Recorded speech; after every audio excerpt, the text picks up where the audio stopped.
খাওয়া দাওয়া শুরু করছো? হ্যাঁ শুরু করো, এত কিছু করেছো দেখি আজকে।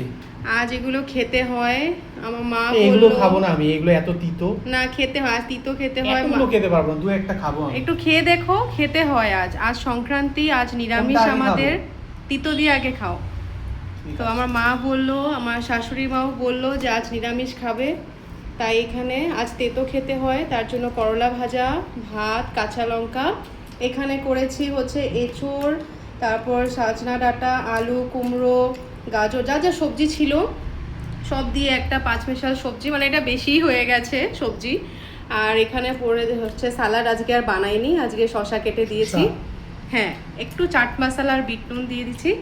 এই হচ্ছে আম ডাল, আজ আজ আজ টকও খেতে হয়। আর এই হচ্ছে এঁচোড়ের তরকারি আছে। এঁচোড়ের তরকারি। আমি এটা বেশি খাচ্ছি না, তোমারটাও নিয়ে আসো। হ্যাঁ, নিয়ে আমি এটা আসছি। দিয়ে খাবো, এটা তো আমার খুবই লোভনীয় একটা হ্যাঁ লাগছে হ্যাঁ, দেখতে। আজ পুরো নিরামিষ, গতকালও আমরা নিরামিষ খেয়েছি, আজও নিরামিষ।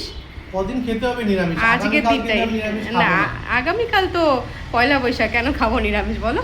ঠিক আছে, খাও, আমি নিয়ে আসো আসছি। তোমারটা হ্যাঁ একসাথে হ্যাঁ, খেয়ে নি, ঠিক এগুলো আছে। ভালোই লাগছে। ঠিক আছে। এঁচোড়। এঁচোড় নিয়ে নিলাম। দেখতে তো একদম রসিয়ে কষিয়ে বানিয়েছো। কেমন হয়েছে বলো? এঁচোড়টা এটা এতটা ভালো actually- ছিল না। এটা এঁচোড় নেই তো, আর এটা কাঁঠাল হয়ে গেছে। হ্যাঁ, এটা এতটা। আর 7টা ওই কাঁঠালের ইসেগুলো আসে না, হুম। 7 পিস দিয়েছে 70 টাকা। 70 চ্যাপটর থেকে টাকা। অর্ডার হ্যাঁ করেছি। গো, বাপরে, মানে অনেক দাম। ইঁচড় খাচ্ছি না লাগছে অন্য কিছু খাচ্ছি। যাই হোক, খেতে হয় না হ্যাঁ, আজকে seasonal একটু। খাওয়া, একবার খাওয়া খেতে দরকার। হয়, তার জন্যই। আগে যখন বাড়িতে, আজকের দিনে আমাদের বাড়িতে তো অনেক কিছু রান্না করা হয়, মানে আমার বাবার বাড়িতে। তো আমি না এসে খেতাম না, তিতো খেতাম না আগে। আমার বাবা কি করতো, নিম পাতাটা একটু ভাত দিয়ে মেখে একদম জবরদস্তি, আজ খেতে হয় মা, একটু খা বলে খাওয়াতো আমাকে। আজ আমি আর নিম পাতা করিনি, তবে একটু করলা খেয়ে নিলাম। আর এই কাঁঠাল যেটা, আমি এটা ইঁচড় বলছি না, কারণ এটা ইঁচড় নেই। আর হ্যাঁ, এই কাঁঠালের যে তরকারিটা করেছো, ভালো ঘি হয়েছে। দিয়ে নিশ্চয়ই করেছো। হ্যাঁ, ঘি দিয়েছি। ঘিয়ের যে ফ্লেভারটা যে মুখে পড়ছে না, হ্যাঁ।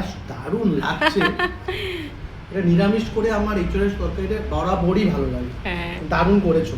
ঠিক আছে, খেয়ে নাও খেয়ে নাও, তাহলে। তুমিও খেয়ে নাও। হ্যাঁ হ্যাঁ, সবাই একটু লাইক, সাবস্ক্রাইব, কমেন্ট করে দেবেন। অবশ্যই অবশ্যই আমাদের পাশে থাকবেন। দেখা হচ্ছে আগামীকাল আরেকটা ভিডিওতে। আজ তাহলে আসি, বাই।